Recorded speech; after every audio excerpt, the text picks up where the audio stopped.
அனைவருக்கும் வணக்கம். பள்ளி அளவில் கலை திருவிழா போட்டியில் கலந்துக்கிட்ட மாணவர்களின் பெயரை ஏற்கனவே நம்ம எமிஸ் இணையதளத்தில் பதிவு செஞ்சுருக்கோம். அதில் வெற்றி பெற்ற மாணவர்களின் பெயரை நம்ம செலக்ட் பண்ணணும். யார் முதல் 3 இடத்தை பிடிச்சிருக்காங்கன்றதை நம்ம அப்டேட் பண்ணணும் எமிஸில். ஸோ நம்ம இந்த மாதிரி அப்டேட் பண்ணாதான் பிளாக் லெவல் காம்படிஷனில் அந்த மாணவர்கள் கலந்துக்க முடியும். அப்போ தான் அவங்க நேமை பிளாக் லெவல் வின்னர்ஸில் நம்ம அப்டேட் பண்ண முடியும். ஸோ அதனால் நம்ம அவங்களுக்கு செலக்ட் பண்ணுறோம். சப்போஸ் ஒரு போட்டிக்கு ஒரே ஒரு மாணவர்கள் தான் கலந்துக்கிட்டாங்கன்னா அவங்க வின்னர் தான். ஸோ போட்டின்ட்டு அவங்க வின்னர் தான். ஸோ அவங்களையும் நம்ம இங்கே என்ன பண்ணணும்னா செலக்ட் பண்ணி சப்மிட் கொடுக்கணும். இப்போ எப்படி பண்ணலான்றதை பார்க்கலாம். நம்ம எப்படி ஆட் பண்ணுமோ இந்த போட்டிக்கு மாணவர்களை அதே சேம் ஸ்டெப்ஸு தான். ஸோ இந்த 3 லைன்ஸை டச் பண்ணுறீங்க, ஸ்கூலுன்ற ஆப்ஷன் போகிறீங்க, ப்ரோக்ராம்ஸ் காம்படிஷனில் ப்ரோக்ராம்ஸு அதில் போயிட்டு செலக்ட் பண்ண வேண்டியதான். ப்ரோக்ராம்ஸில் போனீங்கன்னா கலை திருவிழா, கிளாஸ் ஏஜில் என்ன கேட்டகரின்றதை போடுறீங்க. அடுத்து டைப்ஸ் ஆஃப் காம்படிஷன் இண்டிவிஜுவலாக டீமாக. இப்போ இண்டிவிஜுவல்னு கொடுக்குறீங்க. அதில் என்ன டைப்பில் நம்ம மாணவர்கள் ஏற்கனவே நம்ம ஆட் பண்ணியிருக்கோம் இல்லைங்களா, அந்த லிஸ்ட்டை வச்சுக்கிட்டு நம்ம அந்த ஒரு போட்டியாக நம்ம எடுத்துக்கிட்டு ஆட் பண்ணணும். ஸோ ஃபஸ்ட்டு மொழி திறன் எடுத்துக்கிறேன். மொழி திறனில் கட்டுரை போட்டி தமிழில் கலந்துக்கிட்டாங்கன்னா கட்டுரை போட்டி தமிழை நம்ம செலக்ட் பண்ணிட்டோம். செலக்ட் பண்ணிட்டு இங்கே செலக்ட் வின்னர்னு இருக்கும், அதை நம்ம டச் பண்ணோம். இதை டச் பண்ண உடனே இங்கே ஸ்டூடெண்ட் நேம் விசிபிள் ஆகும். ஸோ இதில் யாரெல்லாம் செலக்ட் ஆகிருக்காங்களோ ஃபஸ்ட்டு யாரோ அவங்கள ஃபஸ்ட்டு டச் பண்ணணும். செகண்ட் யார் வின்னரோ அவங்கள அடுத்து டச் பண்ணணும். தேர்டு யார் வின்னரோ அவங்கள அடுத்து டச் பண்ணணும். டச் பண்ணிட்டப்பு நம்ம இங்கே சப்மிட் கொடுக்கணும். டச் பண்ணுறதுக்கு முன்னாடி சப்மிட் ஆப்ஷன் கேட்காது, டச் பண்ண பிறகு தான் கேட்கும்.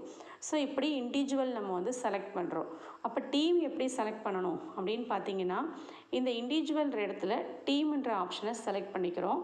அதில் ஈவெண்ட் கேட்டகரியில் அவங்க இசையா, நடனமா, நாடகமா, எதில் கலந்துக்கிட்டாங்க அப்படின்னு. இப்போ நடனம்னா நடனம் கொடுத்துட்டு டைப்ஸ் ஆஃப் ஈவெண்ட் கும்மி நடனம், குழு நடனம், இதில் எந்த நடனம்ன்றதை செலக்ட் பண்ணணும். குழு நடனம் அப்படின்னா குழு நடனம்ன்றதை நம்ம செலக்ட் பண்ணணும். செலக்ட் பண்ணிவிட்டு இங்கே டீம் நேம்லாம் நம்ம செலக்ட் பண்ண வேண்டிய அவசியம் இல்லை.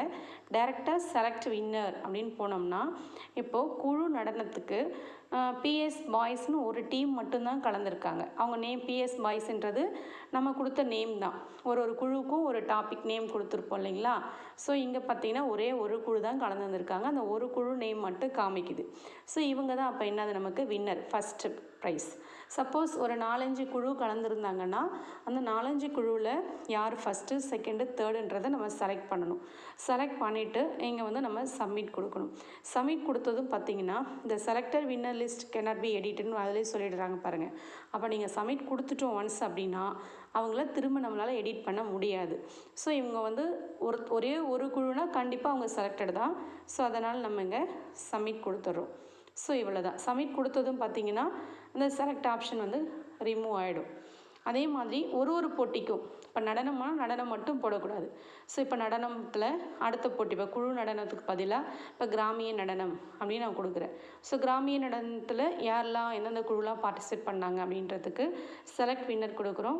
இங்கே பார்த்தீங்கன்னா பிஎஸ் டான்ஸுன்னு நேம் கொடுத்துருக்காங்க.